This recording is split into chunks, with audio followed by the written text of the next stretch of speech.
여호와께서 너와 내 조상에게 맹세하신 대로 너를 가나안 사람의 땅에 인도하시고 그 땅을 내게 주시거든.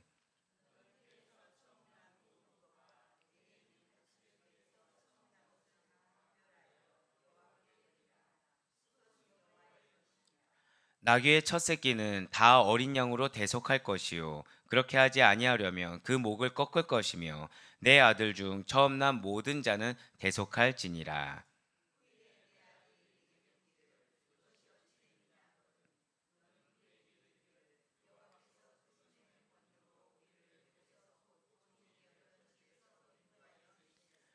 그때 바로가 완악하여 우리를 보내지 아니하매 여호와께서 애굽 나라 가운데 처음 난 모든 것은 사람의 장자로부터 가축의 처음 난 것까지 다 죽이셨으므로 태에서 처음 난 모든 수컷들은 내가 여호와께 제사를 드려서 내 아들 중에 모든 처음 난 자를 다 대속하리니 이것이 내 손의 기호와 내 미간의 표가 되리라. 이는 여호와께서 그 손의 권능으로 우리를 애굽에서 인도하여 내셨음이니라 할지니라.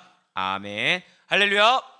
내 모두 변함없이 살아있는 주님의 음성을 듣기 위해서, 그리고 우리가 이렇게 하루의 시작을, 그리고 한 주의 시작을 말씀과 기도로 시작하는 것을 주님께서 기쁘게 받으시사, 자, 절 따라 힘차게 고백하실게요. 반드시 역사하십니다.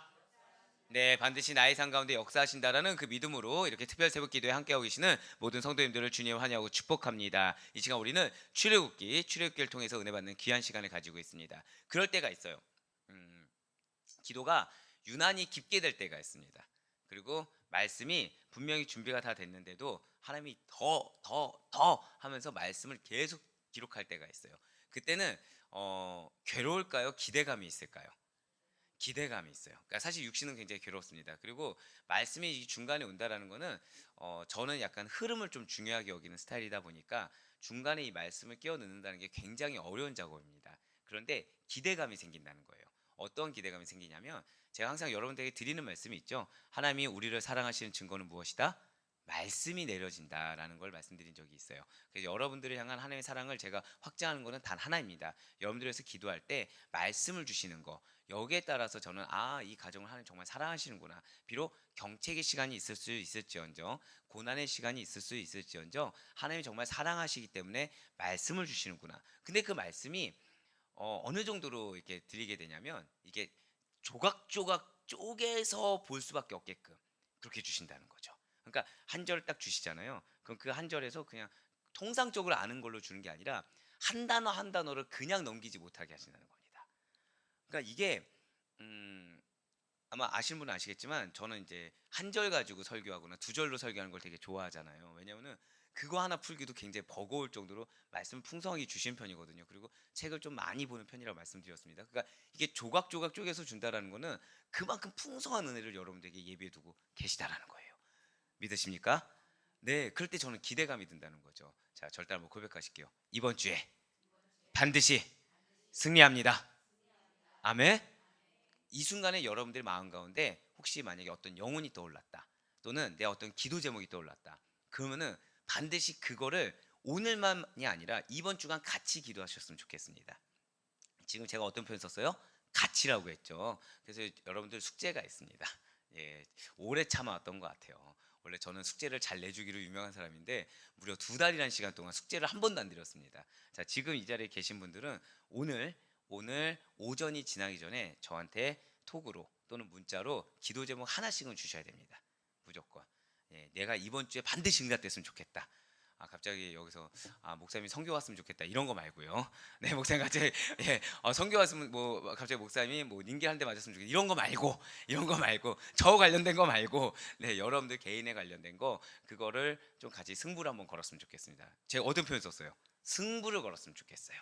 예, 제가 저는 기도의 끈은 이렇게 목숨 걸고 해야 된다라는 주의인데, 그래서 저는 한 어떤 권사님이 저한테 이전에 이제 너무 좋아했던 목사님께서 이제 과로해서 쓰러졌다고 얘기 들었을 때 저는 상당히 부러웠습니다. 야, 왜냐면은 얼마나 열심히 했으면 그분이, 그러니까 사람이나 성도님들 보기에 슬픔이 됐을 수 있어요. 근데 누군 기뻐하셨을까요? 하나님은 기뻐하셨어요. 예.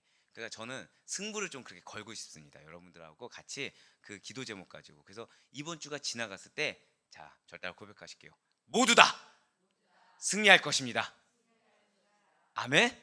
얼마나 지금 기분이 좋은지 몰라요. 이게 새벽에 이런 소리가 나오기가 쉽지가 않습니다. 근데 여러분들 그 정도 갈망이 있다는 얘기예요. 자, 숙제가 뭐라고요? 저한테 기도 제목 한 가지씩 무조건입니다. 부부가 통칭해서 하나 안 돼요. 안 됩니다. 예, 따로 주셔야 돼요. 하나 더 받지 않을게요. 내 남편을 변화시켜 주세요. 내 아내 이런 거 안 됩니다. 이런 거 안 돼요. 이런 거 안 되고 진짜 개인의 제목 이런 걸 꼭 주시면 좋겠습니다. 자, 지금 오늘 하나님께서 이스라엘 백성들에게 지금 이렇게 세밀하게 말씀하고 계시다는 거예요. 자, 아까 말씀드렸죠. 기도 제목을 달라는 이유는 말씀을 어떻게 주셨다고요? 세밀하게 쪼개서 주신다고 말씀드렸잖아요. 이게 세밀하게 여러분들 정말 살아는 증거된다고 말씀드렸습니다. 지금 이스라엘 백성들에게 하나님 그러고 계시다는 거예요. 자, 지금 상황이 여러분들 잘 아시는 것처럼 굉장히 긴박한 상황이에요. 애굽 사람들은 두 눈 부릅뜨고서 있습니다. 아직까지는 혼동 상태이긴 하지만 조만간 그 혼동 상태가 해결될 거라는 거는 직감적으로 알고 있어요. 장자가 죽었으니까 다 혼동 상태지만 은근 폐물을 다 줬어요. 지금 애굽인들은 그 뭐가 있어요? 남은 게 없죠. 남은 게 없고 슬픔과 상처만 남습니다. 그럼 우리 세상적으로 보통 이제 뭐만 남는다고요? 악만 남고 독만 남는다고 했어요. 그 사람들 뒤에 두고서 지금 출애굽을 빨리 해야 되는데 하나님이 지금 보내게 안 하시는 거예요. 뭘 얘기하고 있을까요? 그 긴박한 가운데 하나님께서는 자, 절대로 고백하실까요? 지켜야 할 것은 반드시 지켜야 합니다. 예, 지난주 목요일 날 우리가 한번 고백을 했었죠. 지켜야 할 것은 반드시 지켜야 된다라는 거예요. 그래서 문제가 생기지 않도록 규례를 지키는 것에 대해서 세심하게 지금 말씀해 주고 계시다는 거죠. 먼저는 유월절 규례에 대한 보완 명령을 내리셨습니다. 바로 이방인들의 희생 제사에 참여하기 위한 할례 문제에 대해서 말씀하시면서 우리에게 무슨 말씀하셨습니까? 저 따라 고백하실게요. 마음의 할례. 네, 혹시나 잊으셨을까봐 지금 다시 말씀드리는 겁니다. 왜요? 기도할 때 뭐가 필요할까요? 마음의 할례, 회개가 필요합니다. 정결하게 주님 앞에 필요한 것이기 때문에 다시 상기시켜 드리는 거예요. 우리가 이번 주간 어떤 주간이에요? 특별 새벽 기도 주간에서도 기도로 승부 보는 주간입니다. 네, 기도로 승부 보는 주간이에요. 반드시 모두 다 승리할 것을 믿고 기도로 승부 거는 주간 가운데 우리 가운데 정결해야 됩니다. 하나님 앞에 거룩하게 나아가야 돼요. 하나님 앞에 모든 악까지도 다 토해내고 모든 죄까지도 다 토해내서 온전히 정결하게 된 상태에서 베푸시는 하나님의 놀라운 은혜를 모두 다 맛볼 수 있길 간절히 소망합니다. 바로 그런 마음의 할례의 중요성을 말씀하고 계시다는 거예요. 또한 이스라엘 초태생을 바치고 무교절을 지키라라고 말씀하셨다는 거죠. 거룩하고도 성결하게 살면서 이 가나안 땅에 대해서 즉 목표를 설정해 주셨어요. 흔들림 없이 표대를 향해 나아가도록 말씀해 주셨다는 거죠. 그리고 이제 출애굽의 직전의 마지막 메시지입니다. 바로 초태생 규례라는 거예요. 이제 이스라엘 백성들은 어떻게 초태생을 지킬 것인지에 대해서 자세히 듣고 난 뒤에 출애굽을 하게 될 것입니다. 진실로 하나님께서는 이 이스라엘 백성들이 언약대로 가나안 땅에 도착했을 때 모든 초태생을 구별하여 여호와께 돌리라라고 지금 명령을 하셨어요. 그리고 수컷은 여호와의 소유다, 하나님의 소유임을 선언하셨다는 거죠. 바로 출애굽기 13장 12절의 말씀입니다. 너는 태에서 처음 난 모든 것과 내게 있는 가축의 태에서 처음 난 것을 다 구별하여 여호와께 돌리라. 수컷은 여호와의 것이니라. 자, 지금 하나님 뭐라고 말씀하시나요? 하나님께서는 이스라엘의 모든 처음 난 것, 그 초태생에 대해서는 다 하나님께 소유권이 있다라고 지금 말씀하고 계시다라는 거예요. 자, 이렇게 하나님께서 당신의 소유권을 주장할 수 있는 그 근거는 과연 무엇이겠습니까? 그것은 애굽의 모든 장자와 초태생을 죽이지 않고 그 죽였을 때 살려두신 것에 대해 있다는 거죠. 모두 다 죽이지 않고 지금 당시 하나님 말씀에 순종하여서 그 규례를 지킨 자들은 살려두신 데에 그 근거가 있다는 거예요. 분명히 이스라엘 모든 장자들 역시도 사실은 애굽의 모든 장자들과 초태생과 더불어서 함께 죽을 운명이었습니다. 예, 그들도 모두 다 죽을 운명이었어요. 하나님께서 어떻게 살아날지를 말씀해 주지 않으셨다고 한다면 모두 다 죽었겠죠. 그렇지만 하나님의 은혜로 말미암아 살아남게 되었기 때문에 이스라엘 백성은 하나님의 소유다라는 거예요. 그런데 사실 하나님께서 이렇게 초태생에 대해서 처음 난 것에 대해서 소유권을 주장하시는 것은 이스라엘 전체에 대한 소유권을 주장하시는 것이랑 동일하다는 거죠. 왜이겠습니까? 모든 초태생들은 곧 장자들은 그 가족 전체를 대표하는 존재이기 때문이라는 거예요. 자, 장자가 무엇을 의미한다고요? 그 가족을 대표한다는 거예요. 가족 전체를. 그래서 제가 지난주에 여러분들이 어떤 자라고 말씀드렸습니까? 저를 따라 고백하실까요? 내가 영적 리더입니다. 예, 그렇습니다. 여러분들이 영적 리더라는 거예요. 여러분들이 가족의 대표로, 사업장의 대표로, 공동체의 대표로 이 자리에 앉아 있어서 하나님께서 여러분들을 통해 축복하실 것을 믿으시길 바랍니다. 하나님께서 여러분들을 통해 은혜를 베풀어 주실 것을 믿으시길 바라요. 그러니까 여러분들이 좀 더 힘들 수 있습니다. 여러분들이 좀 더 괴로울 수 있어요. 여러분들이 좀 더 마음을 잡기가 어려울 수 있습니다. 당연하겠죠. 누굴 통해 축복이 흘러간다고 그랬어요? 여러분들 통해서. 그러면 사단은 누구만 막으면 되는 겁니까? 여러분들만 막으면 되거든요. 여러분들만 틀어막고 여러분들만 은혜를 못 받고 여러분들만 집중하지 못하면 되는 거거든요. 그러면은 여러분들에게 붙여준 영혼들 역시도 다 영적 기근 상태에 빠지게 되는 것입니다. 여러분들 반드시 기억하셔야 돼요. 저를 따라 고백하실까요? 나에게 영적 책임이 있습니다. 그렇습니다. 여러분들의 영적 책임은 뭐냐면 하나님을 만나셔야 돼요. 하나님의 은혜를 받으셔야 됩니다. 하나님이 나를 통해 어떤 축복을 주신지를 경험하셔야 돼요. 그러한 책임이 있다는 거죠. 어떻게 해서든 은혜를 받고자 노력하셔야 된다는 거예요. 자, 저라고 해서 항상 말씀이 잘 받아들여질까요? 아무리 메시지가 줘도 이게 마음에 안 와닿을 때가 있습니다. 필사적으로 매달려요. 왜냐하면 자, 여러분들은 누굴 통해서 지금 말씀 듣고 있나요? 저를 통해서 말씀을 듣고 있잖아요. 근데 이게 있습니다.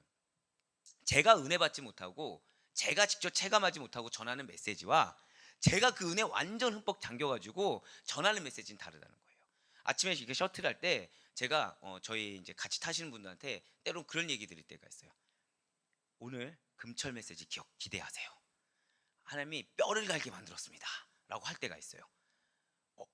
목회자가 이런 얘기한 거 들어보신 적 있나요? 거의 없잖아요. 물론 제가 교만해서 그런 걸 수도 있어요. 근데 제가 은혜가 너무 충만한 거예요. 이거를 같이 나누고 싶은 거죠. 이 깨달음이 너무 좋은 거예요. 이걸 같이 나누고 싶은 겁니다. 그런데 제가 만약에 은혜를 못 받았으면 사실은 제가 만약에 10 정도를 받았어요. 그럼 여러분들은 아무리 많이 받아도 10인 겁니다. 사실은. 근데 제가 100을 받았어요. 그럼 여러분들은 제가 100 막 넘치도록 100도 막 부족하다 싶잖아요. 그럼 여러분들은 1000, 만을 받는 거예요. 그렇기 때문에 저 역시도 제가 먼저 은혜 받고자 이 말씀의 은혜 받고자 노력한다는 거죠. 아둥바둥 한다는 거예요. 사단 무수히 방해합니다. 무수히 방해해요. 집중하지 못하게. 그게 근데 당연하다는 거예요. 왜요? 저를 막으면 여러분들이 흘러가는 은혜의 통로가 막히는 거거든요. 마찬가지로 영적 리더된 여러분들이 은혜를 5를 받는다. 그러면은 여러분들에게 붙여준 영혼들은 5 이상 받을 수가 없다는 거죠. 근데 여러분들이 만약에 100을 받아요. 그럼 다른 분들은 최소한 100은 받을 수가 있다는 것입니다. 영적 책무를 느끼고 저를 따라 고백하실 거예요. 내가 먼저 반드시 은혜 받겠습니다. 아멘. 그 믿음에 결단하며 나아갈 수 있는 우리가 되길 간절히 소망합니다. 예, 그렇습니다.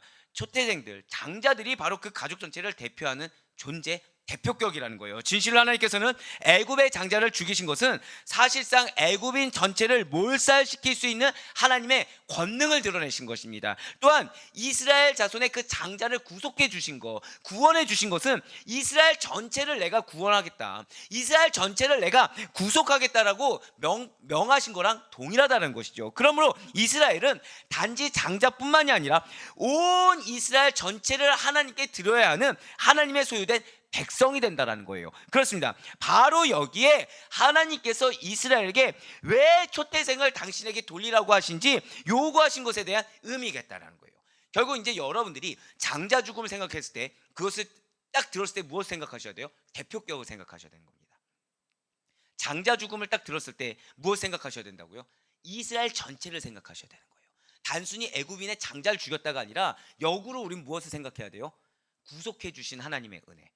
이스라엘은 역으로 구속해 주셨고 이것은 이스라엘의 소유가 누구의 것이다? 하나님의 것이다라고 증명하신 거라 동일하다라는 것이죠.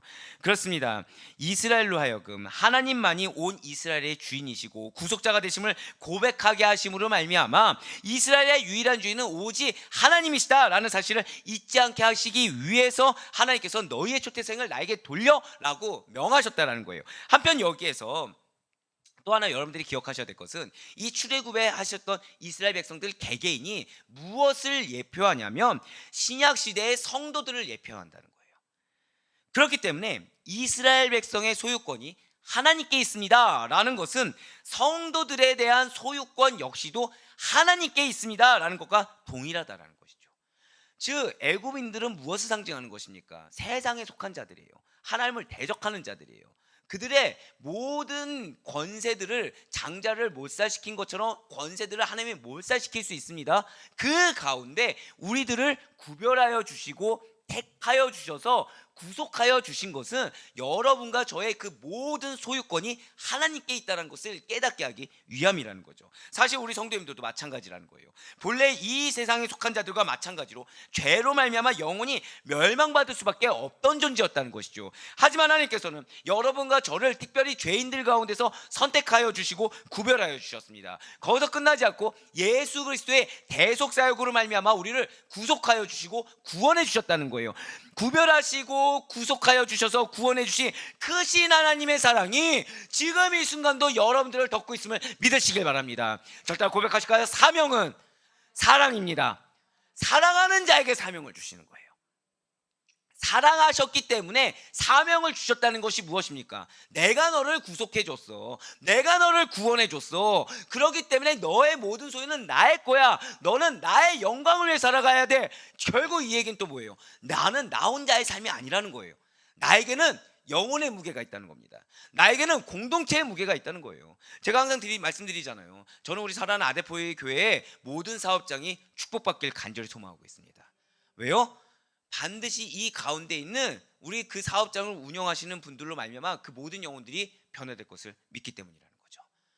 그 사실에 대한 책무가 있어야 된다는 거예요.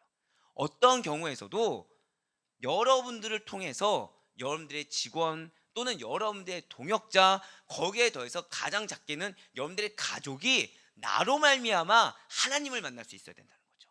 근데 내 입술을 만나는 게 아닙니다. 물론 입술로도 만날 수 있어요. 가장 먼저 뭘 하셔야 된다고요? 한 번 더 절대 고백하실게요. 내가 먼저 은혜 받아야 합니다. 맞아요. 내가 받은 은혜만큼 전할 수 있는 거예요. 내가 은혜를 못 받잖아요. 절대 전할 수가 없습니다. 내가 은혜를 못 받으면 말로 할 수 있어요. 하지만 그건 울리는 꽹과리가 됩니다.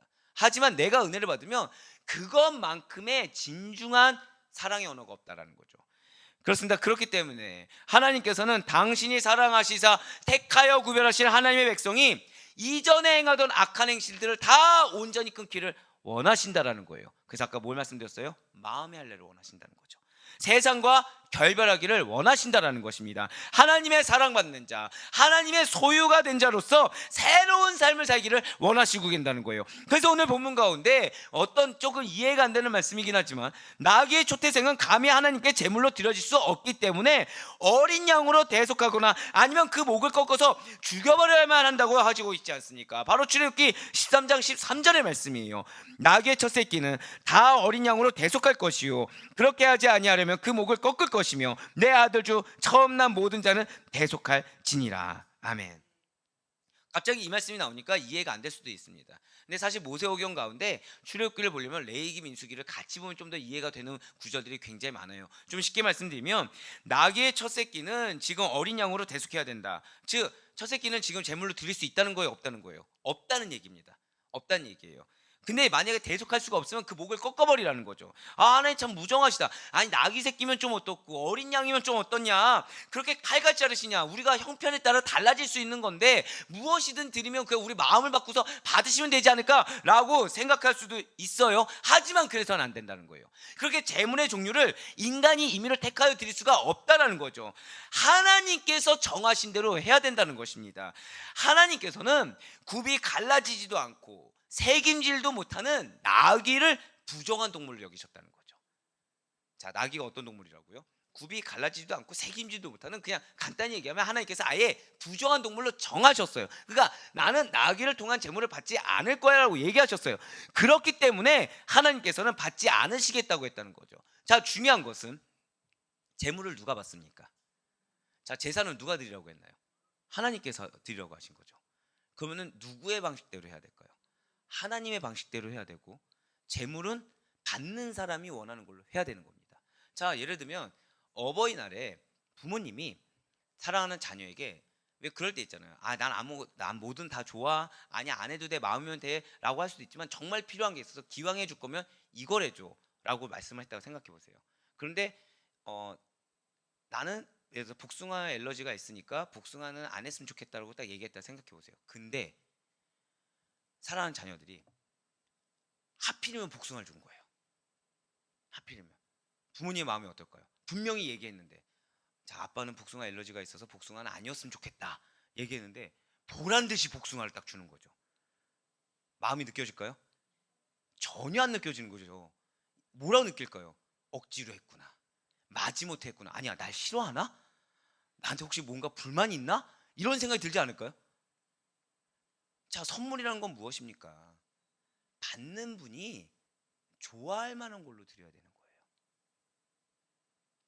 제가 그 어떤 한 분하고 이제 이 사역을 시작하기 전에 깊은 대화를 나눈 적이 있습니다. 그러면서 교회 학교의 비전을 같이 나눈 적이 있어요. 근데 저하고 공감했던 것이 있습니다. 뭐냐면, 여러분들, 성도들을 대할 때 저는 이 성도님들이 제가 감히 가질 수 없는 걸 드리길 저는 원하고 있어요. 항상 가장 좋은 걸 해드리길 원하고 있습니다. 근데 다음 세대들은 어떨까요? 내가 감히 먹을 수 없는 것들, 그러니까 버릴 만한 거 말고요, 좋은 것들을 먹여야 된다는 거죠. 그래서 마음에 감동이 와야 돼요. 가지 않으면 안 될 수 있. 진짜 와, 우리 교회 가고 싶어, 이런 마음이 들 정도로 좋은 걸로 채워줘야 됩니다. 근데 그 반대 경우를 그분이 보신 거예요. 마음이 너무 어려웠던 거죠. 전 그 마음에 동감했어요. 영혼으로 봤다고 한다면, 자, 하나님 보내주신 영혼이에요. 그럼 가장 좋은 걸 해야 될까요? 아니면은 나도 먹지 않을 거를 줘야 될까요? 가장 좋은 걸로 해야 된다는 거예요. 즉, 받는 상대가 가장 좋아할 만한 걸로 해줘야 된다는 거죠.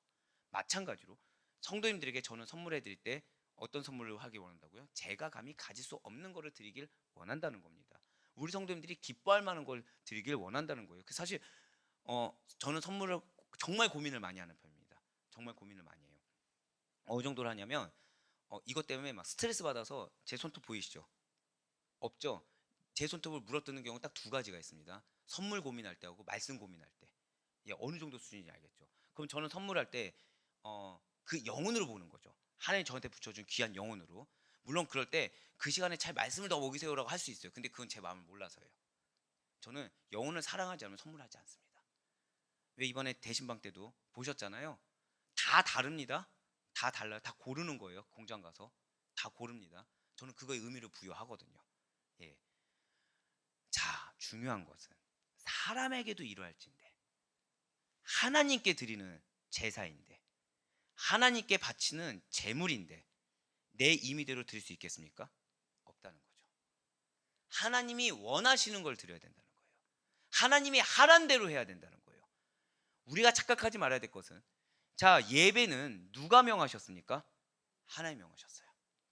내 임의대로 드릴 수 있는 것이 아니라는 것입니다. 하나님이 하란 대로 해야 되는 거예요. 하나님이 드리라고 한 대로 드려야 되는 것이지, 내 환경에 맞춰서 내 기분에 맞춰서 할 수 있는 것이 아니라는 거죠. 네, 맞습니다. 우리 스스로가 재물의 정함과 부정함, 환경의 여건을 따질 수가 없다라는 거예요. 하나님께 바쳐질 재물은 그 재물을 받으실 하나님께서 정결함의 정도를 정하신다라는 것입니다. 그러니 너무나도 당연한 말이지만 하나님께서 인정하실 만한 수준의 정결함과 거룩함이어야 된다는 것이죠. 그렇다고 한다면 과연 우리들은 어떻습니까? 과연 우리들은 하나님께서 인정하실 만한 거룩한 산 제물로서 하나님께서 바쳐질 만한 거룩하고 정결한 산 제물이 되고 있는지 항상 되돌아볼 수가 있어야 된다는 거죠. 이에 대해서 예수님께서는 요한복음 3장 3절 말씀 통해서 이렇게 말씀하셨어요. 예수께서 대답하여 이르시되 진실로 진실로 내게 이르노니 사람이 거듭나지 아니하면 하나님의 나라를 볼 수 없느니라. 사랑하는 우리 모든 성도 여러분들, 여러분과 저는 거듭난 그리스도입니다. 믿으십니까?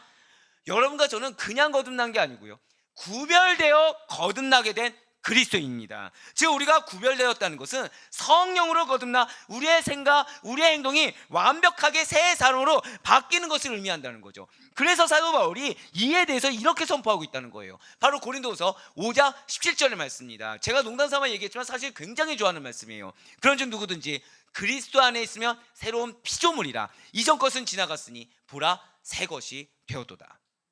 뭐라 나와 있어요? 새로운 피조물이라는 거예요. 이전 것은 남아있지 않다는 거예요. 아예 새 것이 되었다는 거죠. 뭐 기워서 새 것이 되었다 이런 것이 아닙니다. 아예 새 것이 된 것이 바로 여러분과의 저의 정체성이라는 것입니다. 진실로 우리의 본질은 세상과 구별된 자예요. 구별되어 거룩하게 된 산 제물인 것입니다. 새로운 피조물이에요. 그러니 하나님께서 원하시는 정결함은 갖추시되 옛사람은 모양이라도 벗어버려야 되고 성령의 거룩함을 따라 새 사람이 되는 거룩한 산 제물로서 합당하게 쓰임받는 놀라운 역사가 저와 여러분의 마땅한 삶인 줄 믿으시길 바랍니다. 우리의 삶이 어떤 거라고요? 놀라운 역사심을 경험하는 것이 마땅하다라는 거예요. 왜요? 새로운 피조물이기 때문에. 왜요? 하나님이 거룩한 성전된 우리 안에 거하기를 원하시기 때문에, 아니 이미 거하시기 때문에 이 세상의 능력으로는 도저히 감당할 수 없는 것을 감당케 하시고 이 세상으로는 이해할 수 없는 놀라운 은혜와 이적을 이미 예비해 주셨다는 것이죠. 할렐루야. 그렇기 때문에 우리를 통해서 영혼이 변화되는 일이 일어날 수가 있어요. 우리를 통해서 공동체가 변화되는 놀라운 일이 일어날 수가 있다는 거죠. 우리를 통해서 소망 없는 자들이 예수님을 만나게 되는 놀라운 은혜를 덧입게 될 것을 믿으시길 바랍니다. 이어서 여호와 하나님께서는 초태생 대속의 의미를 우리만 이렇게 알고 있는 것이 아니라 후손들에게도 가르치라고 명령하셨어요. 오늘 보면 15절 말씀 보시기 바랍니다. 그때 바로가 완악하여 우리를 보내지 아니하매 여호와께서 애굽 나라 가운데 처음 난 모든 것은 사람의 장자로부터 가축의 처음 난 것까지 다 죽이셨으므로 태에서 처음 난 모든 수컷들은 내가 여호와께 제사를 드려서 내 아들 중에 모든 처음 난 자를 다 대속하리니. 아니 대체 왜 하나님께서는 지금 보신 것처럼 애굽의 장자들을 왜 완전히 진멸해 버리신 것입니까? 바로는 9번이나 하나님부터 재앙을 당했으면서도 이스라엘 보내지 않았어요. 고집을 부렸습니다. 그래서 처절한 결과를 초래하고 말았다는 사실을 우리는 기억해야 된다는 거죠. 진실 하나님께서는 심판을 하시기 전에 미리 경고하십니다. 이미 우리는 출애굽기를 보면서 알고 있어요. 하나님 바로 진노하셨나요? 아니에요. 말씀을 하십니다. 기회를 주세요. 기회를 듣지 않아요. 그럼 징계하십니다. 근데 징계에도 단계가 있다는 걸 우리는 지금 10장을 통해서 보지 않았습니까? 맞습니다. 하나님께서는 미리 말씀을 해주세요. 그 얘기는 뭘까요? 왜 부모님이 애들한테 혼날 때 너 이러면 혼나랑 똑같다는 거죠. 그러니까 제발 이러지 말라는 겁니다. 근데 바로는 뭐에만 집중했을까요? 혼나는 거 집중해서 그 혼나는 거를 어떻게든 모면해 볼까, 자신의 방법, 세상의 방법으로 계속 고집을 피웠어요. 결국은 안 됐다는 거죠. 예, 맞습니다. 바로는 하나님의 경고를 무시해 버렸습니다. 이처럼 죄는 사람이 자신의 마음을 완강하게 해서 하나님의 음성을 듣지 않으려는 데서 시작한다는 사실을 잊지 마시길 바라요. 혹시 사랑하는 여러분들에게 쓴 메시지가 던져지고 있습니까? 그러면은 이것이 나에게 유익이 된다. 자, 좋은 약은 입에 쓰다. 맞아요. 우리의 영혼에 유익이 되는 것은 달콤한 메시지도 물론 유익이 될 수 있겠죠. 말씀이니까. 하지만 쓴 메시지는 우리에게 약이 된다는 사실을 정말 기억하시길 바랍니다. 그래서 쓴 메시지가 던져졌을 때 우리의 마음 가운데는 그 거부감을 듭니다. 그때 이것이 찬스구나 해야 돼요. 거부감이 들 때 이게 지금 나한테 약이 되는 메시지구나. 그래서 받아들이지 않게끔 내 예쁜 성이 올라오고 있구나. 우리가 본질상 어떤 자녀라고요? 진노의 자녀. 그러니까 그 쓴 메시지가 들 때 뭐가 들어와요? 분노가 싹 올라오죠. 사실은 그때가 뭐라고요? 찬스예요. 은혜 받는 찬스입니다. 그때가 내가 변화되는 찬스입니다. 그때가 하나님의 역사하심을 시작할 수 있는 은혜의 찬스라는 사실을 분별하며 나아갈 수 있는 여러분과 제가 되길 간절히 소망합니다. 예, 맞습니다. 하지만 죄는 그것을 못하게 한다는 거예요. 죄는 말씀을 듣지 않게 합니다. 죄는 말씀을 경홀히 여기게 해요. 죄는 말씀에 대한 절대성을 완전히 상실하게 만듭니다. 거기에서부터 죄는 이미 시작된다는 사실을 분별하며 나아갈 수 있는 우리가 되길 간절히 소망합니다. 우리는 그러한 자들이 되어서는 안 된다는 거죠. 우리는 목이 곧고 마음과 귀에 할례를 받지 못하는 자처럼 되어서는 안 된다는 거예요. 우리는 스스로 있는 자처럼 여기서 멸망으로 나아가는 자가 되어서는 안 된다는 거죠. 여러분과 저는 죄의 소리가 아니라 하나님의 음성을 듣는 자는 사실을 잊지 않을 수 있는 우리가 되길 간절히 소망합니다. 진실로 하나님께서는 애굽의 초태생은 죽이셨지만 이스라엘의 초태생은 살리셨음을 기억하셔야 된다는 거예요. 어떻게 살리셨습니까? 하나님이 하란 대로 했을 때 살아났다는 거예요. 하나님께서는 이 세상의 죄악은 심판하셨지만 우리의 연약함에 대해서는 지금도 길이 참아주시고 기회를 주고 계시며 또한 마음의 할례로 말미암아 회개하며 돌이키는 우리를 즉시로 받아주이사 죄사함에 더해서 갚을 길 없는 큰 한량 없는 은혜를 더하시는 우리 하나님이라는 사실을 반드시 믿으시길 바라겠습니다. 그러니 이스라엘은 여호와 하나님께 감사의 희생제사를 드리는 거, 하나님이 드리라고 한 제물로 희생제사를 드리는 것이 마땅하다는 거예요. 그러니 구원받은 여러분과 저 역시도 우리 자신을 하나님이 원하시는 거룩한 산 제사로 드리기에 부족함이 없으신 것이 마땅하다라는 것이죠. 그런 우리들에게 하나님께서는 이렇게 명령하셨다는 거예요. 출애굽기 13장 16절 말씀, 우리 다 같이 한 목소리 읽도록 하시겠습니다. 시작. 이것이 내 손의 기호와 내 미간의 표가 되리라. 이는 여호와께서 그 손의 권능으로 우리를 애굽에서 인도하여 내셨습니다. 아멘. 그렇습니다. 하나님께서는 이스라엘이 지금 출애굽하기 직전에 말씀하신 무교절과 초채생 규례를 영원히 잊지 않고 기억하며 준행하도록 하셨어요. 왜 긴박하게 나가야 될 상황에 하는 말이니까 얼마나 중요했겠습니까? 왜 우리들이 사랑하는 자녀가 어디 여행을 갈 때 마지막으로 하는 메시지가 제일 중요한 말을 던지는 것처럼 마찬가지라는 거죠. 하나님께서 너무 중요하기 때문에 영원히 잊지 않아야 된다고 말씀하신 거예요. 영원히 기억해야 된다는 거죠. 영원히 이거는 빠지지 말고 준행해야 된다는 것입니다. 그러기 위해서 손과 미간에 기억나게 하는 표를 하라고 명령하셨어요. 나중에 양육할 때 이것이 어떤 것인지, 이 규례가 무엇인지는 설명드릴 겁니다. 즉 언제 어디서든지 항상 말씀을 간직하고 잊지 말라, 이 뜻으로 받아들이시면 돼요. 지금 이것은 이게 기호가 뭐고 미간의 표가 뭐지? 제가 설명드린다고 말씀드렸습니다. 근데 이것을 우리는 지금 이 순간 뭐만 받아들이면 된다고요? 언제 어디서든지 항상 말씀을 간직하라, 항상 말씀을 잊지 말라, 마음판에 굳게 새겨서 절대 그것을 새겨라, 기억해야 된다, 준행해야 된다, 이 말씀이라는 거죠. 이것은 우리 역시 마찬가지입니다. 하나님의 구원하심과 그리고 구원 이후에 어떻게 살아야 할 것인지를 허락하신 말씀을 절대 고백하실게요. 신비에, 즉 우리의 마음판에 새겨야 된다는 거예요. 그래서 제가 항상 드리는 숙제 중에는 그런 게 있어요. 툭 치면 나올 수 있을 정도로, 즉 사단이 여러분들을 공격하려고 툭 쳤을 때 분노가 이렇게 올라오고 당혹스러움이 올라오는 것이 아니라 뭐가 올라와야 된다고요? 말씀이 그냥 자연스럽게 그 순간 딱 튀어나오는 말씀이 있어야 됩니다. 그래서 제가 예를 들어서, 자 집사님 지금 생각나는 말씀이요 했을 때 하면 없는 겁니다. 사실은 진짜로요. 딱 했을 때 자연스럽게 그런 적 하고 딱 나오면은 이분은 이 말씀이 힘이 되는 거구나, 이게 증명이 돼요. 여러분들 스스로가 생각해 보세요. 자 지금 딱 떠오르는 말씀 했을 때 뭔가 안 떠올랐잖아요. 지금이 암송할 기회이다. 어떤 말씀이요? 상반기 대신방 말씀을 암송할 기회이다. 예, 너무 진지하게 들어주셔서 제가 지금 되게 민망해요. 여기다가 이게 분명히 심각한 상황이니까 약간 웃음 포인트라고 했는데 웃음 포인트 따위는 필요가 없었군요. 네. 말씀은 다시 전 돌아가서요. 진짜로 우리가 툭 쳤을 때 나올 수 있을 정도가 돼야 사실 힘을 발휘합니다. 왜요? 여러분들에게 왜 화가 나는 상황을 생각해 보세요. 분노가 나는 상황을 생각해 보세요. 자, 기도 나옵니까? 찬양이 나오나요? 막 말씀을 막 보려고 하나요?